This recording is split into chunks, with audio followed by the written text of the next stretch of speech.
Hello and welcome to the Business Tech Insights podcast. I'm your host, Brad Nelson, and I am joined today by Malcolm MacInnes. Malcolm, thank you for joining us. And can you give us a little bit of an introduction of who you are and what you do? Yeah, absolutely. Hey, my pleasure. So I'm a general contractor, commercial general contractor. I've been in the field for 40 years and started in college as a laborer, worked my way up to a partner in a firm in Florida. And when I left, we were doing 1.2 billion a year. And now I own my own firm. I've had that firm for 18 years. And I'm actually now segueing into consulting for CEOs. And interestingly enough, I'm working with people that are outside of the industry as well. So, but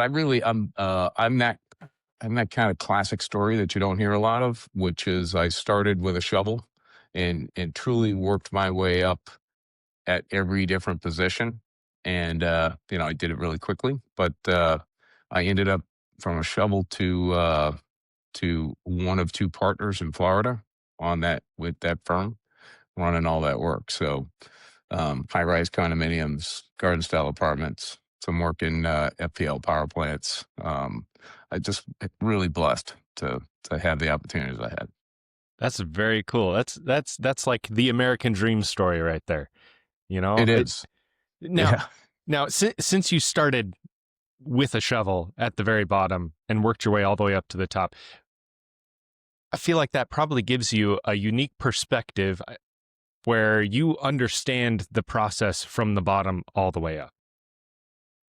Absolutely. Yeah. And I always looked very young, right? So I was out there directing work and everybody thought I was a kid. And quite frankly, when I was with that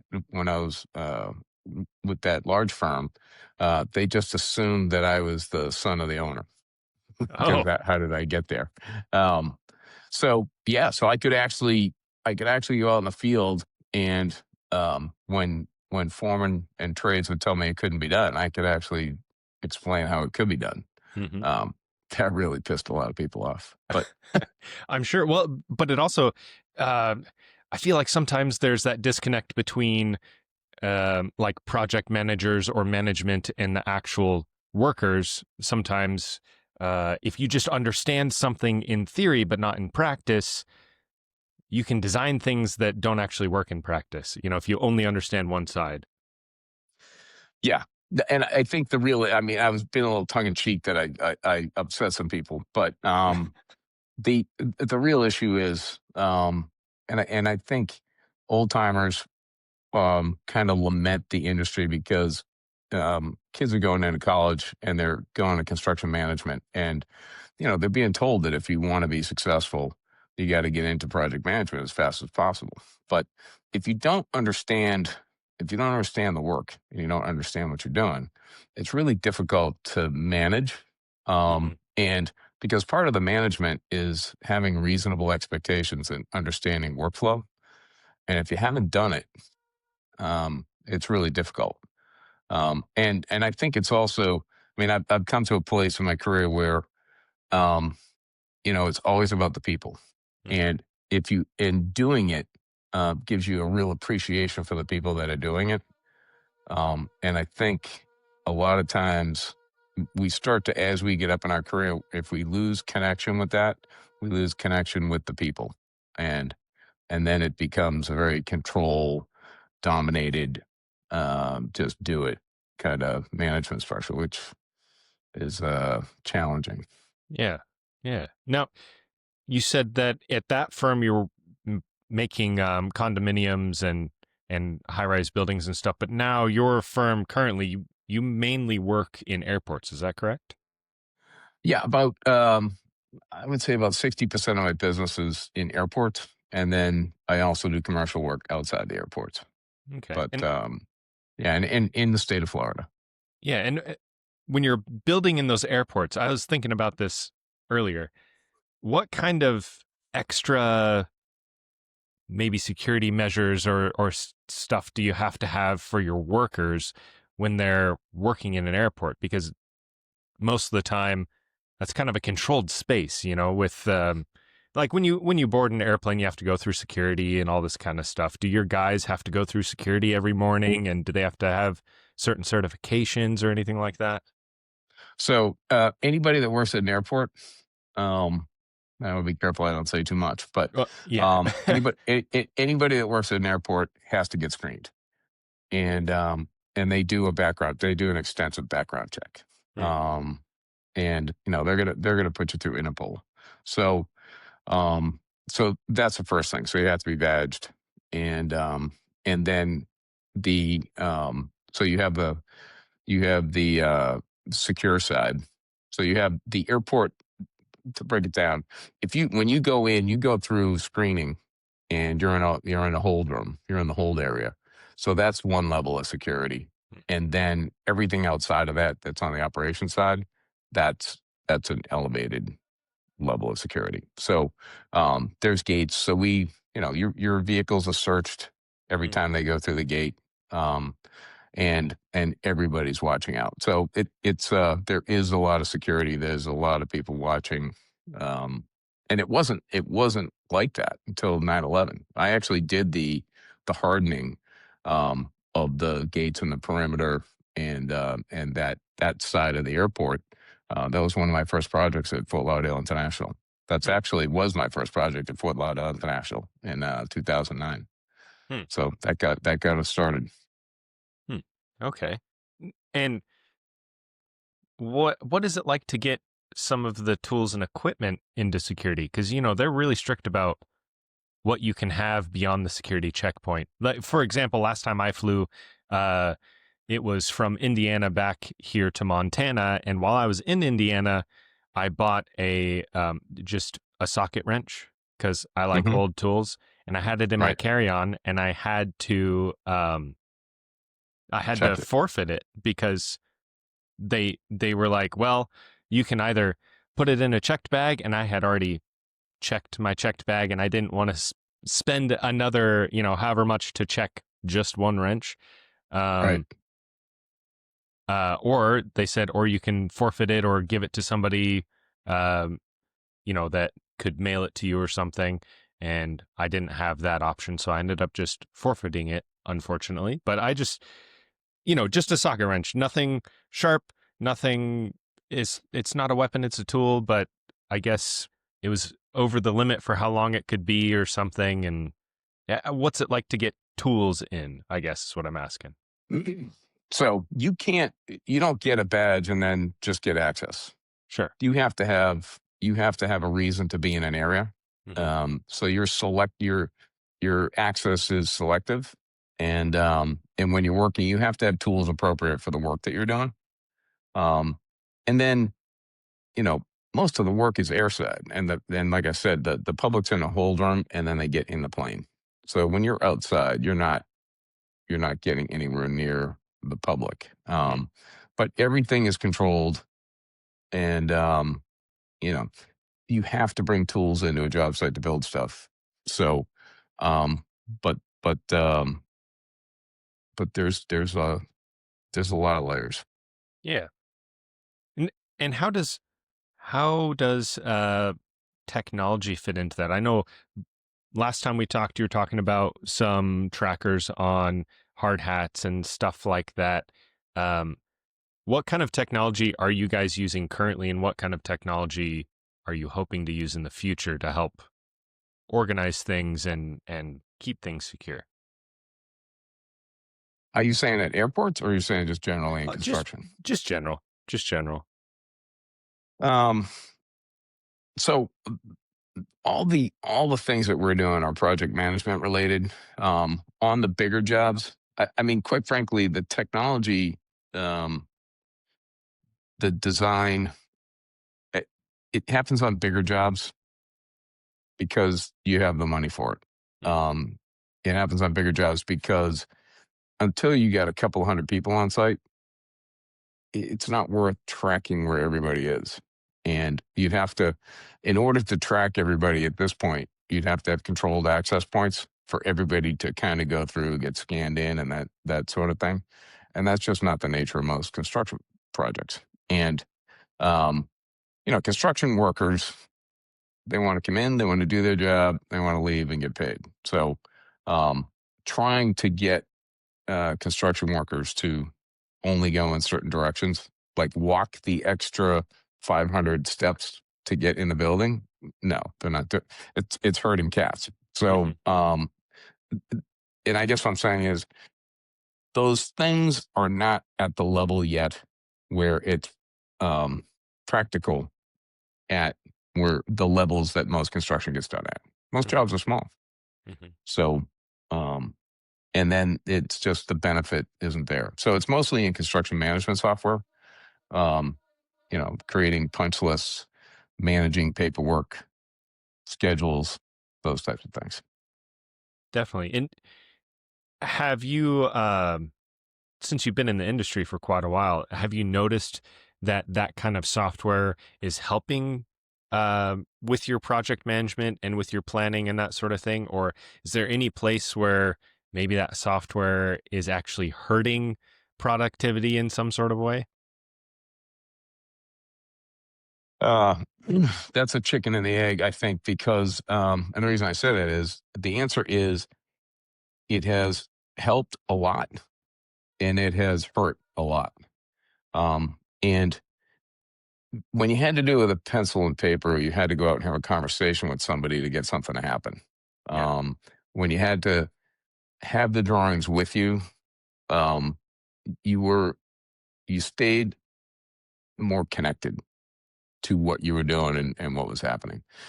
And I think there's a lot of management now that they just have their iPad and they don't feel compelled to know what things are because they can just always pull it up and look at it.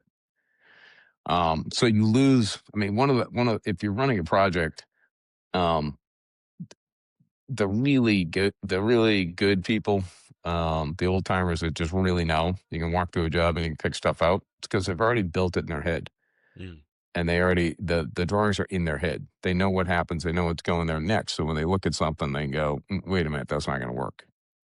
And I think when you rely on your technology, because you can always look stuff up and it's always right there, you lose that. And Hmm. then the other thing is, when they used to draw in hand by hand, things were always to scale, and you had to figure out how things worked. And if you screwed it up, you had to erase it. So I think you thought about it a little bit more. Mm. Now with CAD and now with BIM modeling, they just put stuff in the computer and the lines work and it draws out on paper, but you can't build it in 3D. So I think it's really, really good, but I think connecting people to what they're actually doing, which kind of goes back to the people being in the field and working their way up. We need that. Then the computers and the software would add value to it, a lot of value to it. Hmm. But as you raise in one, you lose in the other. Definitely. Is it is it on the software and the technology to help maintain that connection, the human connection and the connection to the job site, or do you think that's on the people that are using the technology? You know, um, people are people. So I would say we say that to people. We say, listen, it's your job to make sure you stay connected to this. But if you want to know what any system's designed to do, look at the consistent result. So if you consistently have a workforce that isn't paying attention to the details, then you have a system that is producing that outcome. Hmm. And I think in my business, I put together um, a series of tools and ways for superintendents and project managers to use them.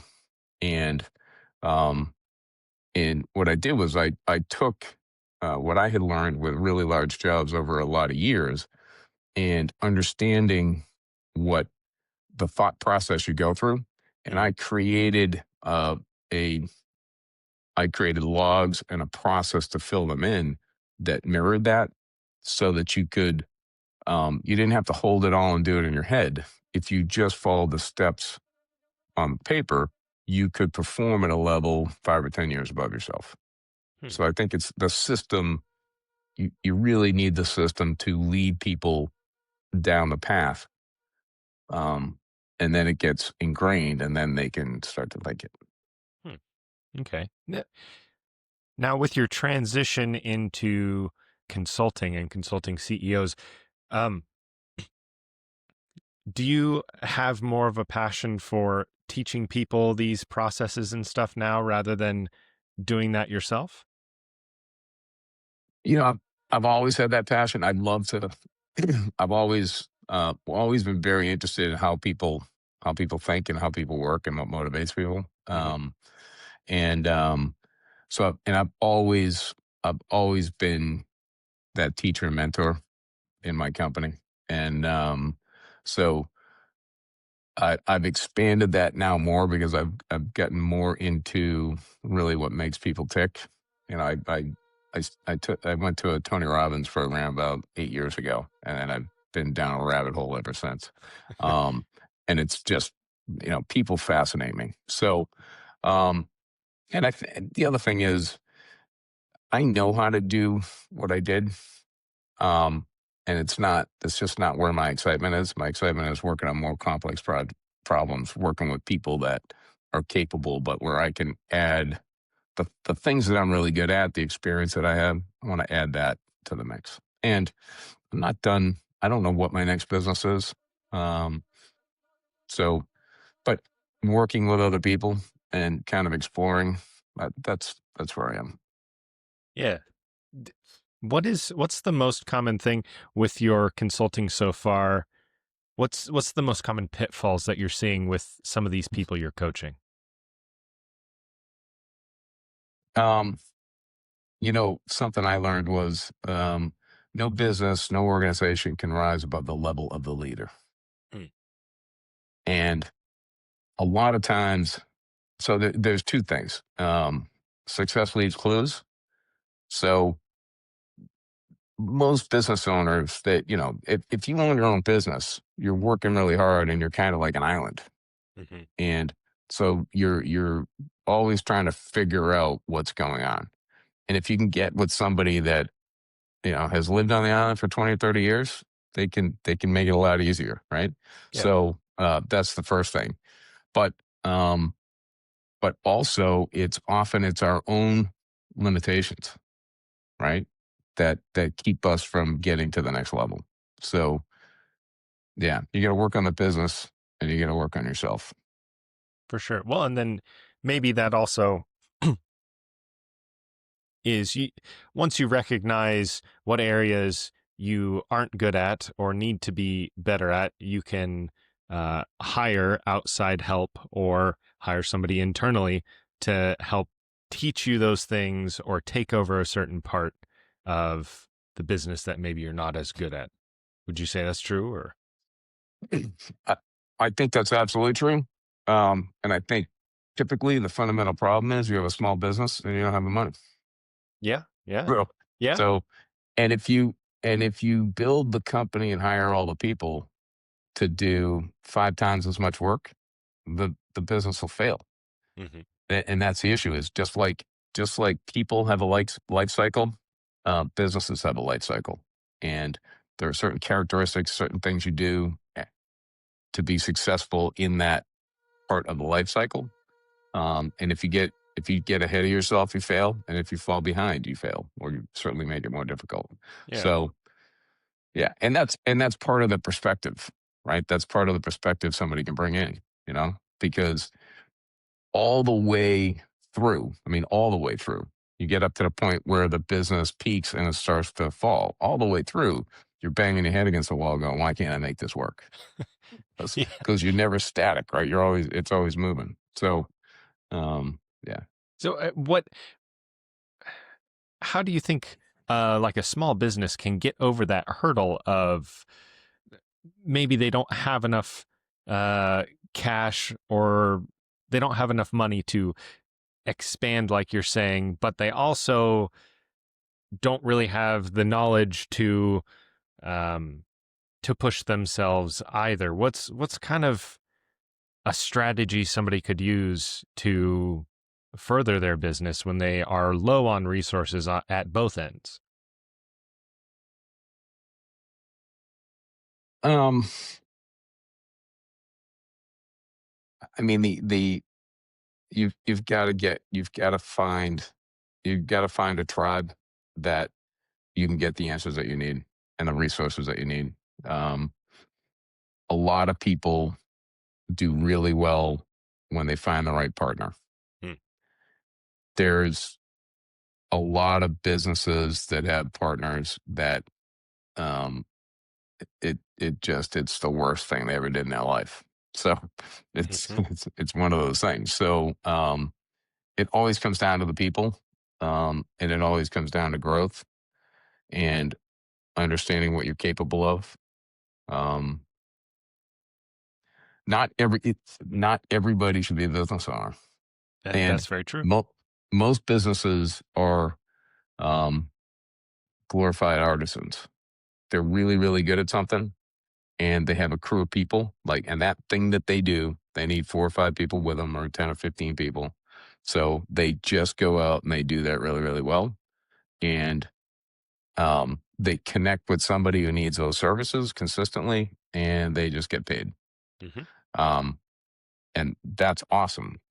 That's not, and it's a small business, but it's really not a business in the true sense, Sure, sure. right?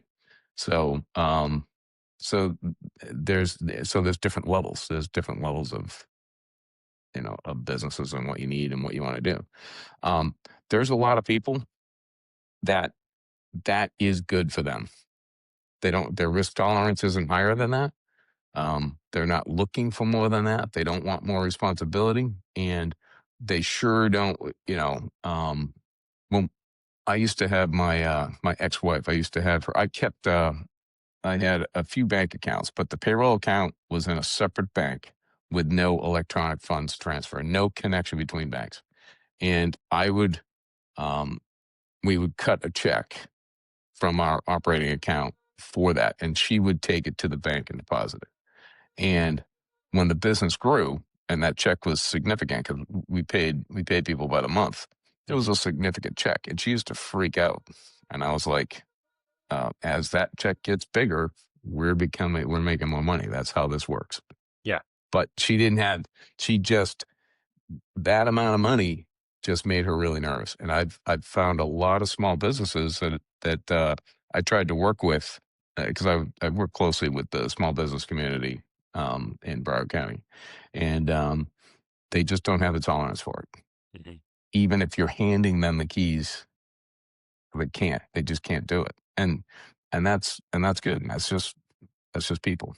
Yeah. Do you think that comes from um, how people Childhood, understand money? Yeah, yeah, like growing up. childhood. Yeah, okay. Yeah, it's we're all a product of all the things that we've experienced in our life. And, and a big part of that is how, they say that your association to money, unless something's changed, is basically if you look back at how your parents felt about money, usually that either gets you either take that on or you rail against it. Hmm. Hmm.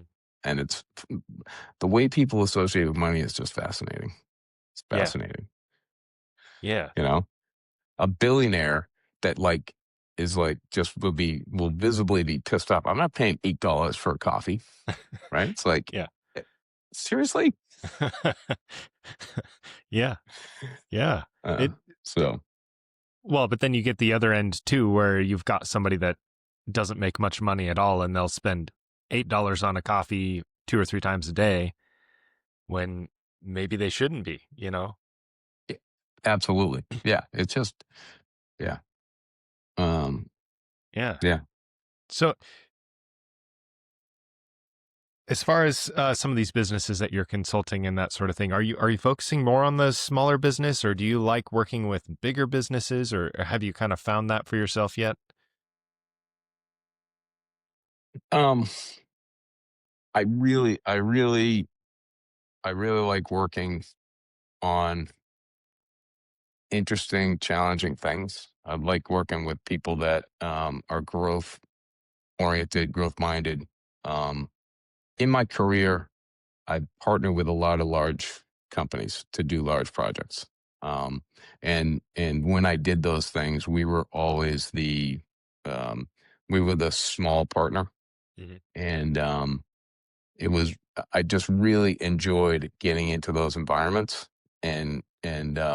we were the small partner, but I had done very large work, so I was able to get in and end up in very prominent roles, Hmm. and just that complexity, and working with really good people. I thoroughly enjoy those things. I thoroughly enjoy the challenges, but I also love to take people that are, there's a lot of people that are they're good hearted, they're growing, they're striving to learn, they're eager to learn, um, and they need resources, they need things that I have access to.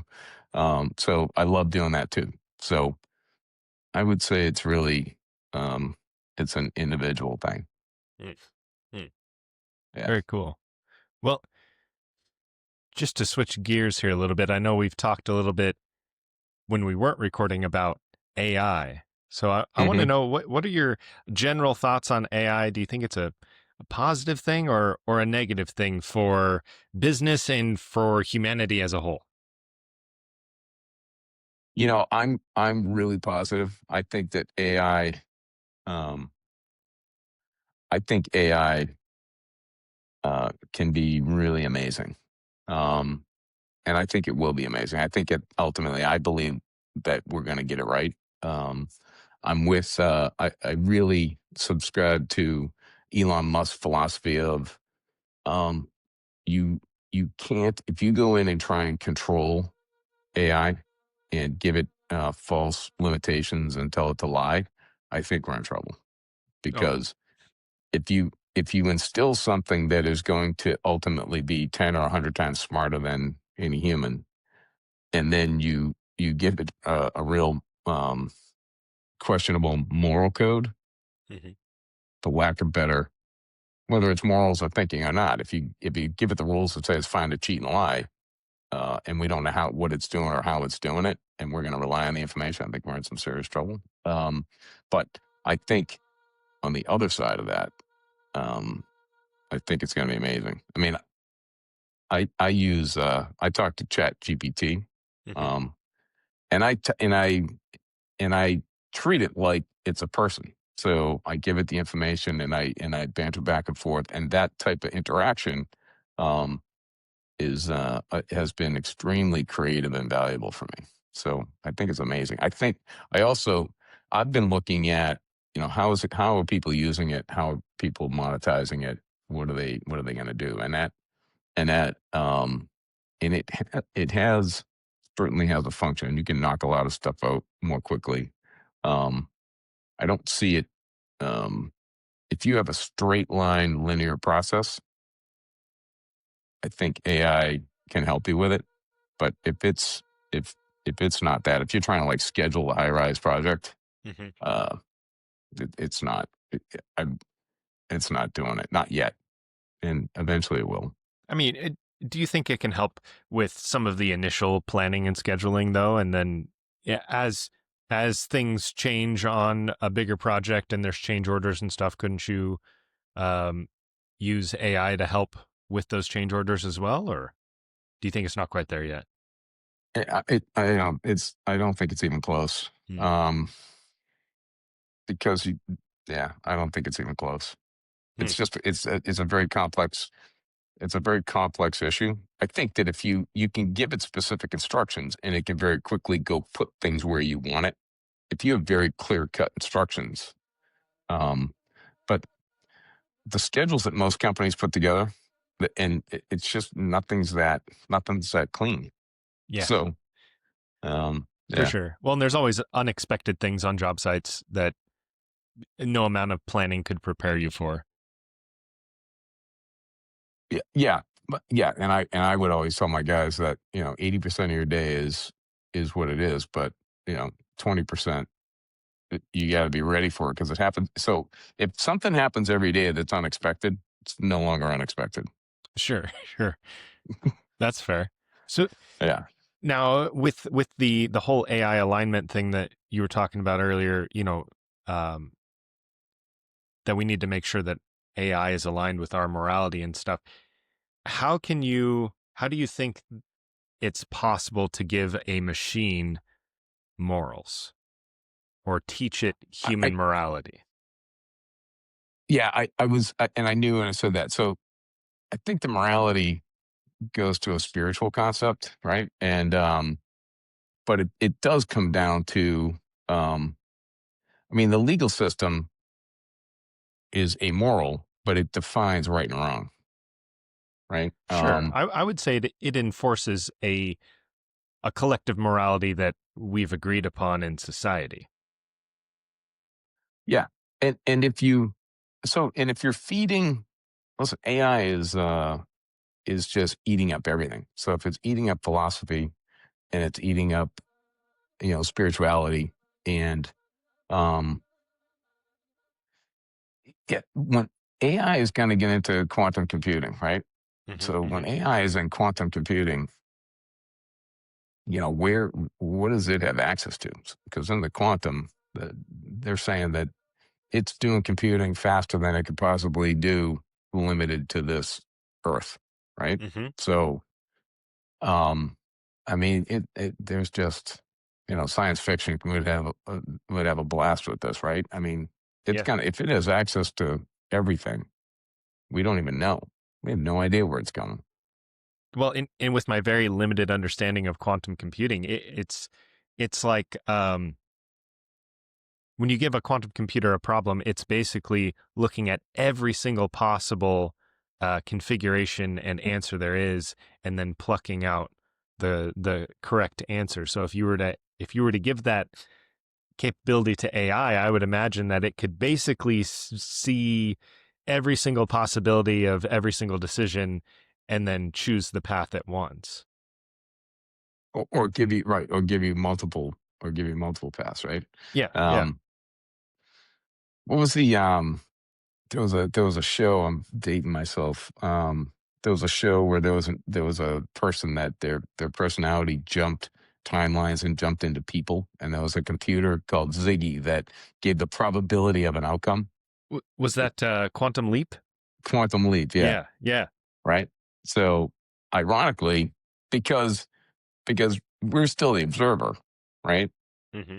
So, quantum mechanics says if when you observe something, you change it, right? So, Hmm. um, yeah, it's we're getting into some really really interesting territory. But I mean, on the day to day, we're living. We got to live with where we are, and I think AI. So, I mean, on a global, I've talked to some of my friends, that are in extremely large companies, and you know AI is not there. They're not. It's not changing everything. They're looking at everything because they don't want to be behind the curve when it does show up.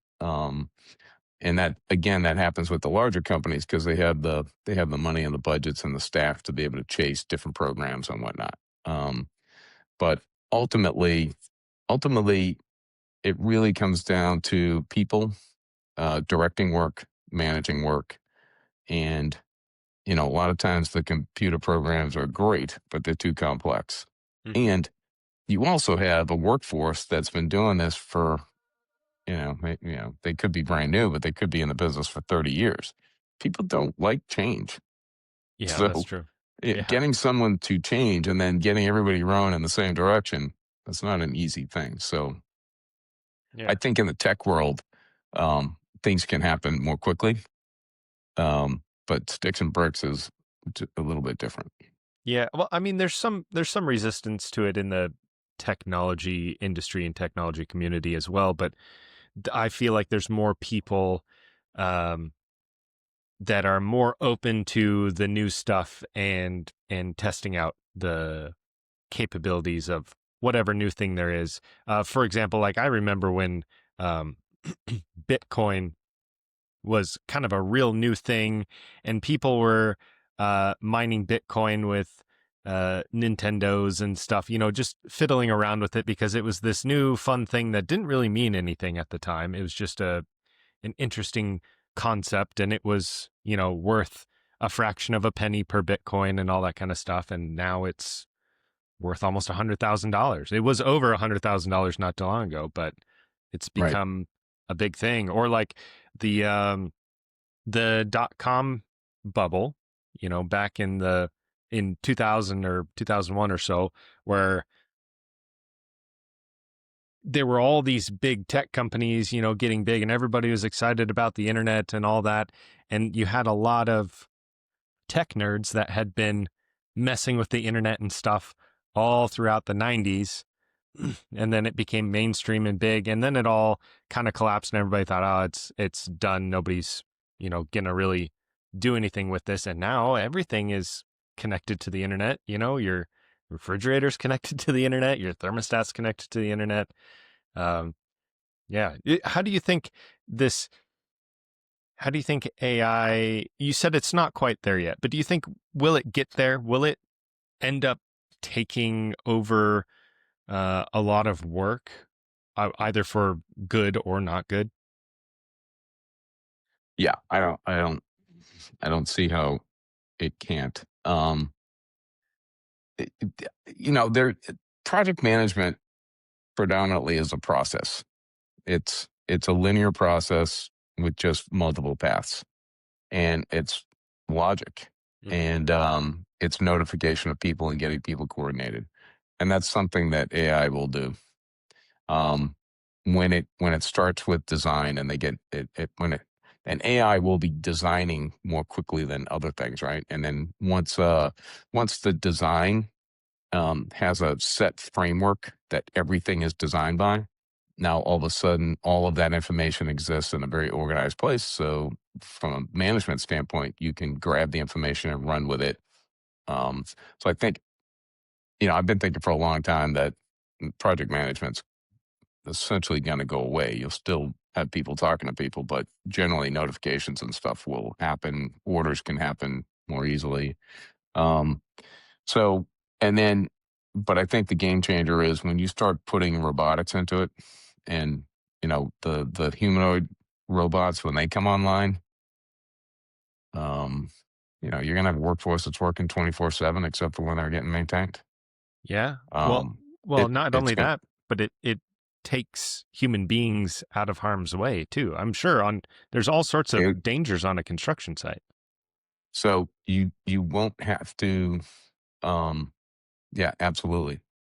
So things will get faster.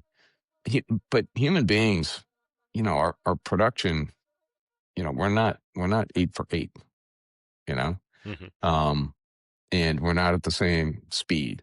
And um, we go home and have lousy days at home and come in and we're just not there and we make mistakes. So um, things are going to change dramatically.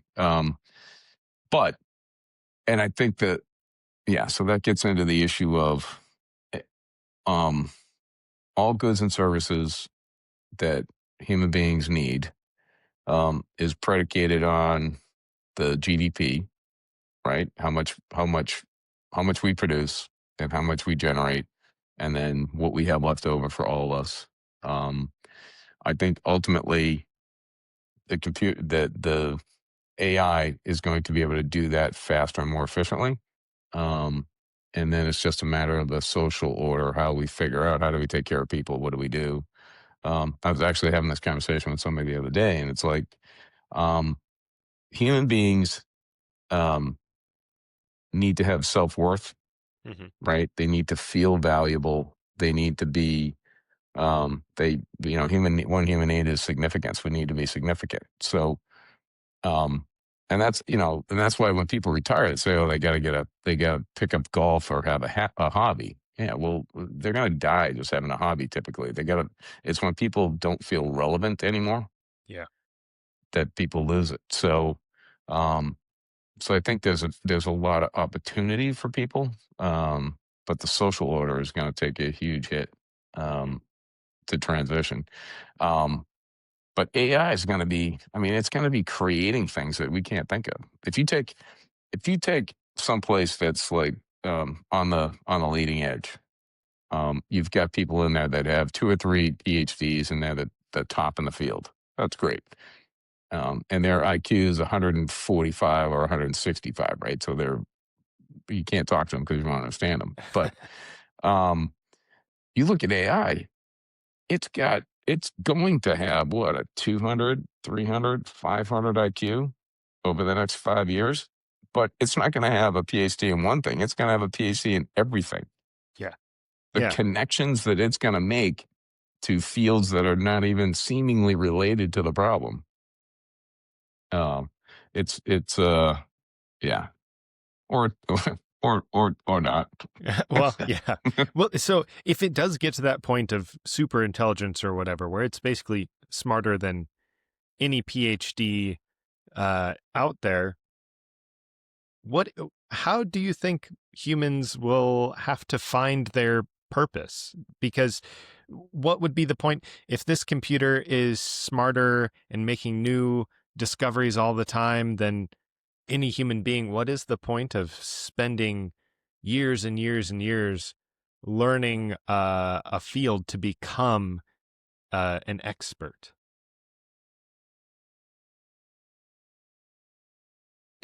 um, I think I know we're getting a little I think philosophical here, but no, but it gets to the point of what what is our true value, right? What are we truly driven to do? Mhm, Um, we're truly driven to connect, right? I mean, fundamentally, spirituality says fundamentally it's all about love, right? mhm, Love, connectivity, um, and seeking outside yourself, expanding, um, the arts, music, truly finding things and enjoying and communing, right? There's always going to be things to do. I mean, Star Trek was Gene Roddenberry. He had this issue back then, right? mhm. Um, but people got on a starship to go out and explore because it was the nature of humans to be curious. Um, and I think that we will work with AI because AI will be AI, but it won't be human. And Right. the question's always been, what is being human? And when you get away from all the things you have to do, maybe you spend more time figuring out who we really are and what we are. Um, Yeah. but Well, again, that's the social order. The social order is going to dramatically change, and I can't imagine that's going to be a very smooth sailing process. mhm. Do you think and again, I don't want to get like too political or anything, but do you think that our current uh, economic order and our current economic systems around the globe, do you think they will have to change to fit AI, especially if AI is, if AI takes over like all the project management jobs and maybe all the middle management jobs, and then eventually some of the labor jobs with the humanoid robots and stuff, like how do people make a living and survive? Or will we have to change our system to accommodate for that? Um, yeah, we'll have to change the system. Um, but I think there is a meritocracy, right? Hmm. And if you take a room full of people and you just give them everything and say, no, I have to give you everything because really, you have no value. What are you going to do, Uh-huh. right? Uh-huh. It's great. They're fed and warm and all that other stuff, but you just suck the life out of them. Hmm. And that's the kind of the problem with some of the stuff that we're doing. Um, it's Hmm. just, I think what will change is the definition of success, the definition of value. Um, I think that we will, pe- I think you have to find a place where everybody has their human needs met, Hmm. or their basic human needs. Um, and there will be an opportunity for people to choose to do other things, and there'll be an assignment of, listen, if you choose to do these things, these are the things that you can get. Somehow we're going to have to get to the place where people are valued, people have an opportunity to excel. Not Listen, everybody has different strengths and weaknesses, Yeah. and those strengths and weaknesses people want to be recognized for. And they get, so somehow you got to figure out how that gets measured. Um, yeah, I think that's, so all that will, yeah, I think it will shift. It will have to shift. And if all of the money, so it's very, so let's just take an awful scenario. Sure. Elon Musk basically he corners AI. He's got it, and he's building stuff, and nobody can catch up. Mhm. And you have a few other people that have AI, and they just absolutely dominate, and they displace the workforce. But they're able to sell. They're making a ton of money off the fact that they have the AI, and they end up with all the wealth and a few other people that they have to give it to. Yeah. That's not going to work for the planet. It's not going to work for the people, and we still have a Second Amendment. So it's there's going to be, that we're going to have social upheaval. So, Yeah. um, Well, but then, like, is that so let's say that doom scenario where Elon Musk has the super intelligent AI and basically ends up with all the wealth, and you have people that rise up and say, we're mad as hell and we're not going to take it anymore, and so they take to the streets with weapons and say, we don't like this system, we want it, I don't know, a new system, or we want it the way it was before or something. right. Like, I don't know, how do you deal with that? Do you say, like, oh, tough luck, this is how the world works now and you have to find your new place? Or does humanity split where you have some people that are living without the AI in their own isolated communities, and other people um, who have accepted the new social order with the AI and the fact that they have no personal wealth? Or So, the whole, so, that's the story. I mean, science fiction's run this out a bunch of times, right? yeah, yeah. I think that, Elon Musk is doing some really amazing things, and I think he's really driven. I mean, I think he has a deep need to see humanity prosper, Hmm. and Hmm. I hope that's true. I think there's a couple of things. I think one of the things in that doomsday scenario that was always played out was with AI and a quantum computer. You ask the question, "Hey, um, what is the on the current trajectory? If we use this economic model and social structure model, how is this going to play out?" Hmm. So, and then it's probably going to give it to you as a video. Um, and then you can go, yeah, no, we don't like that ending. So what do you think? And how do we do that? And it becomes change management, right? Hmm. Hmm. Um, and hopefully we get some leaders that step up and start to, if we've gotten to a control structure, as opposed to everything is about control, as opposed to setting up a system that allows people the freedom of choice, but the system tends to get you to a better place. And I am a big fan of when you try to control people, you're never going to get the outcome that you get when you work with people and bring people to a place and allow them to opt out if they want to. But Hmm. um, I think that if we can when we get to that place, I think spiritual people would say, if you put things together and you lead with love, you'll get to a much better place. If you lead to every time you see something, you see a behavior you don't like, you make a rule. Hmm. Well, it's just control. That doesn't typically work out. And even if the person that made all the rules was brilliant and they were very loving and they did stuff in a great way, the next person, all the control structure is in place and they just press the levers for a different outcome. Yeah. Yeah. So, look at freedom of speech. I mean, arguably we've been losing that, and Hmm. it's not working out well for us. So, you know, Yeah, and it doesn't matter which side it is. Absolute power corrupts. Absolutely. for sure. Well, with the freedom of speech thing, um, I feel like it was really bad there for a little bit. I feel like some of it's getting better, but I think you're right. Overall, we are losing that. And in some other countries and stuff as well. Like there's this meme I saw recently about the UK, and it was it said something to the effect of um, we haven't banned free speech in the UK, and we're going to jail anybody who says otherwise. You know, Right.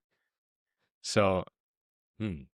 It's it, it's fascinating to me, and so I have a friend of mine that was actually the director of the C100, which is it was a hundred billionaires that were put together in a group, and it was formed to help relations between China and the U.S. So Chinese American business people, Hmm. and I met her, and I've learned so much, um, about China and the U.S. and the relations and whatnot. And one of the things that she said is she made the claim 5 or 10 years ago. She said um, the American people are being duped more than the Chinese people. Hmm. She's like, yeah, sure, the government controls all the information, but every person in China, 1,000% gets that. Hmm. So they know what they're looking at. And I think there's genius in that, because here you talk to people and I talk to, I have family members that are very smart, um, that share my values, but they live in other states. Hmm. And the news that they get, the information that they get, leads them to very different conclusions Hmm. than me. And I talk to people all the time, and everybody is convinced that they have all the right information. And it's like, no, actually, we're being fed. We're all being fed the information uh, that actually we're leading ourselves to that, and Yeah. we're just convincing ourselves that it's everything. Yeah. So, um, if we could change that, I actually wrote a white paper on that. Um, Oh. not about controlling the information, but about giving people actually the opportunity to see more of it. Hmm. Um, Hmm. because I think if we don't get to that, then you just still have people on opposite ends of the camp, because they're not looking at the same set of facts. Definitely. Now, do you think that we should uh, afford AI the same freedoms and abilities as human beings, or do you think that that could be a place where more strict rules are important? Or do you think that a super intelligent AI would rebel against that in a way that we might not even be able to comprehend, and so we don't even know that it's rebelling?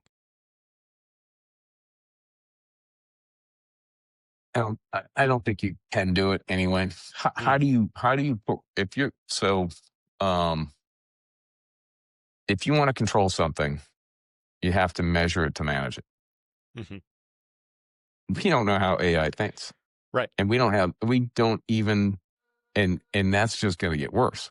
So you're going to tell it stuff, and the threat is what? I'm going to unplug you.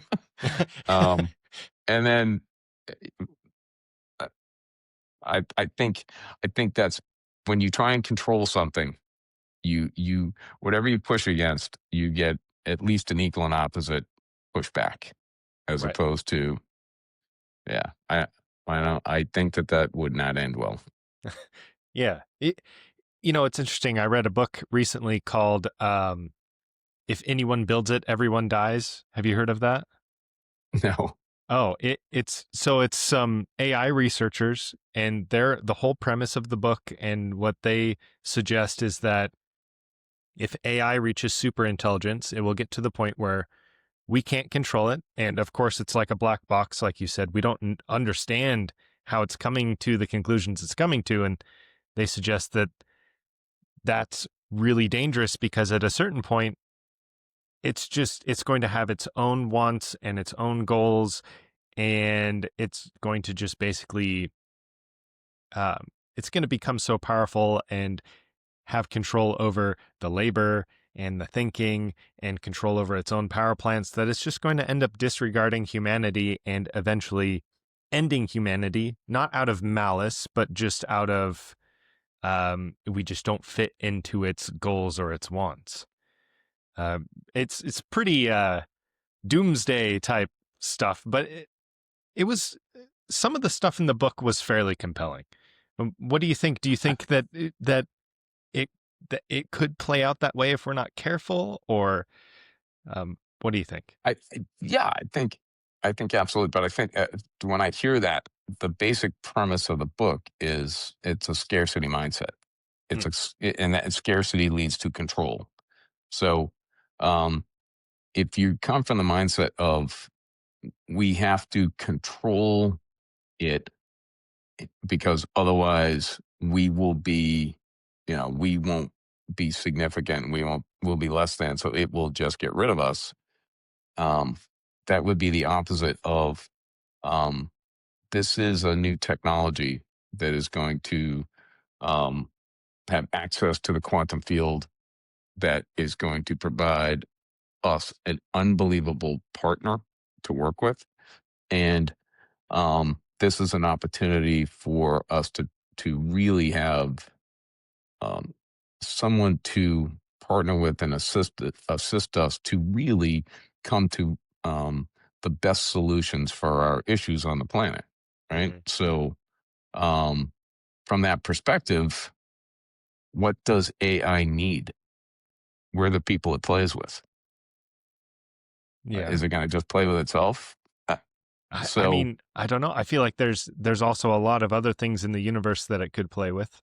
Um, but I understand what you're saying. So do you think instead of treating it like a machine, like a tool, we should be once it reaches super intelligence anyway, we should be treating it almost as another being or another um like a if it parallel to was humanity?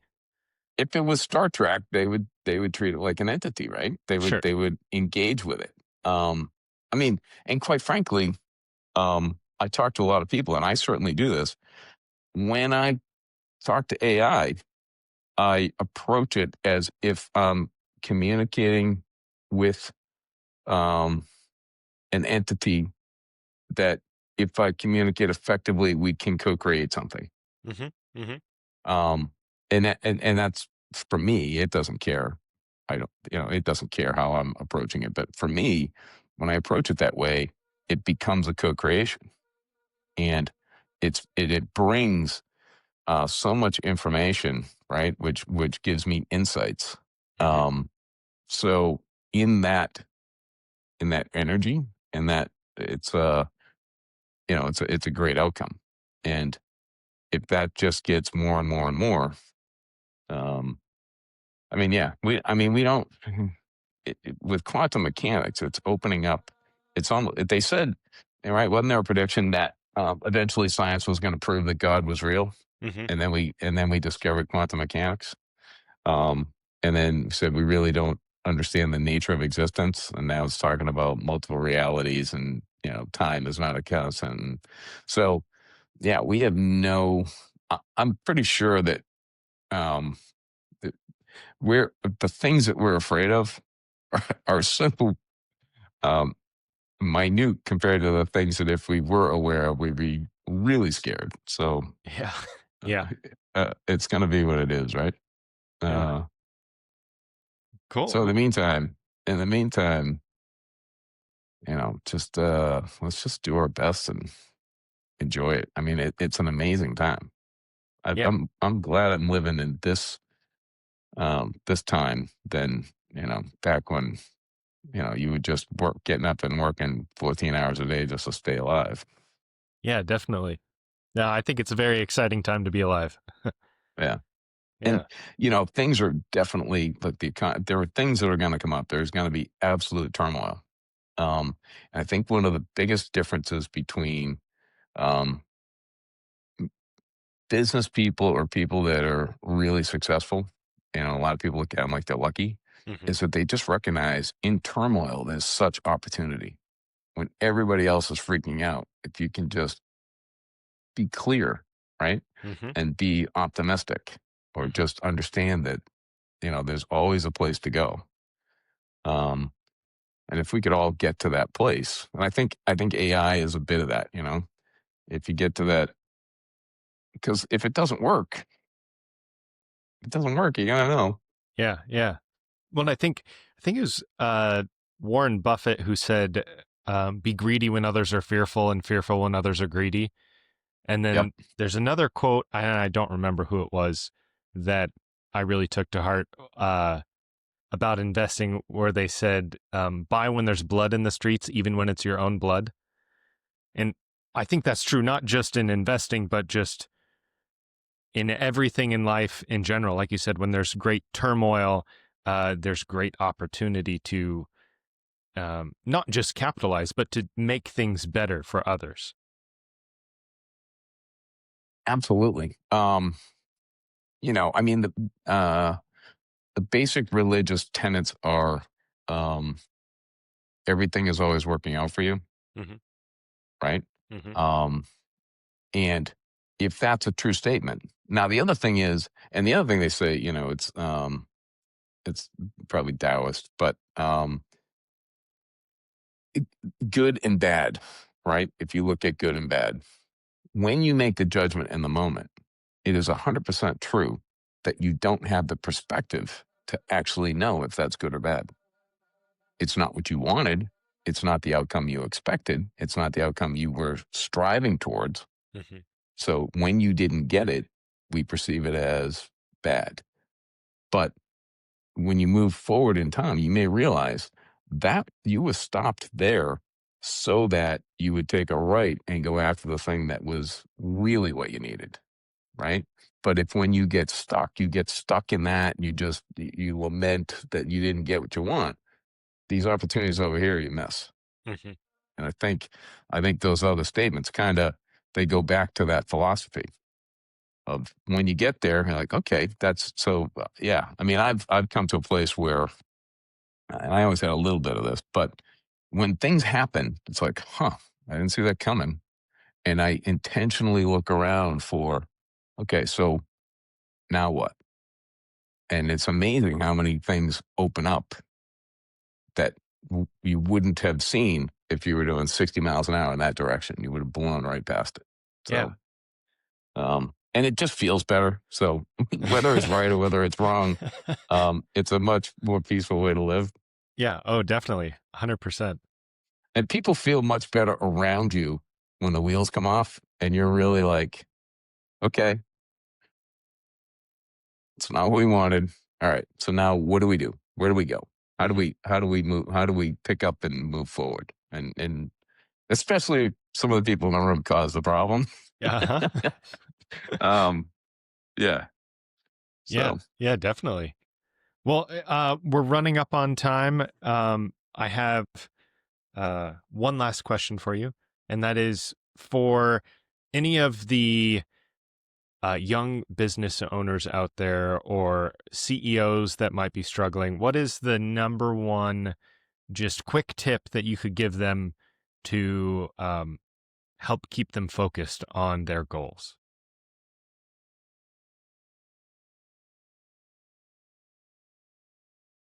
get clear with what you want. Give yourself some grace, and um, understand that you're really not breaking new ground. Go find some people that have done it or read up on it.